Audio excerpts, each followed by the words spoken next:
Today we come to the next request of the Lord's Prayer, which is explained for us in Lord's Day 51. Question and answer 126. What does the fifth request mean? Answer. Forgive us our debts, as we also have forgiven our debtors, means, because of Christ's blood, do not hold against us, poor sinners that we are, any of the sins we do or the evil that constantly clings to us. Forgive us just as we are fully determined, as evidence of your grace in us, to forgive our neighbors. Forgive us our debts as we forgive our debtors.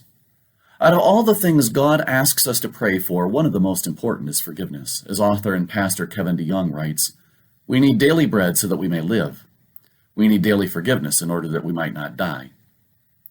Though the fact that we need to ask for forgiveness may seem like an uncomfortable thought, we have to remember, first of all, that we make these requests to a Father who loves us and who sent his Son into the world to die for sinners.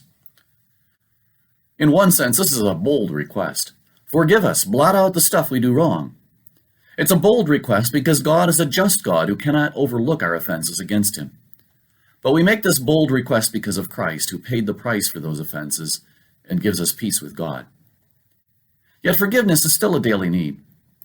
Though in a legal sense, God declares us righteous the moment that Christ's death is applied to our sin.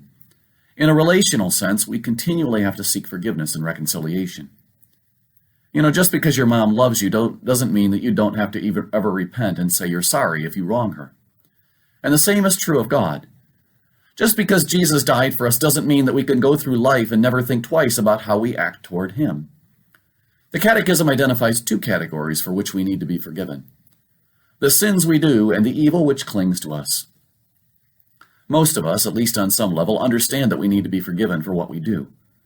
But what we don't often admit is that there's something wrong with who we are. Something inside us that makes us angry when Mom doesn't do exactly what we want. Something that goes deeper than the angry words for which we need to apologize and ask forgiveness. We need to be forgiven not just for what we do, but in a sense we need to be forgiven for who we are. As John Calvin puts it, unless God continually forgives, we would all be lost. And as forgiven people, we forgive others. Again, forgiveness of others doesn't mean ignoring or denying what they've done, pretending that it doesn't affect us, it doesn't hurt. Forgiving others, too, is a bold act, just as bold as asking for forgiveness from God. Forgiving others, as one author puts it, doesn't mean forgetting to remember, but remembering to forget, just as God has done for us. In forgiving others, we begin to understand the depth of God's grace to us.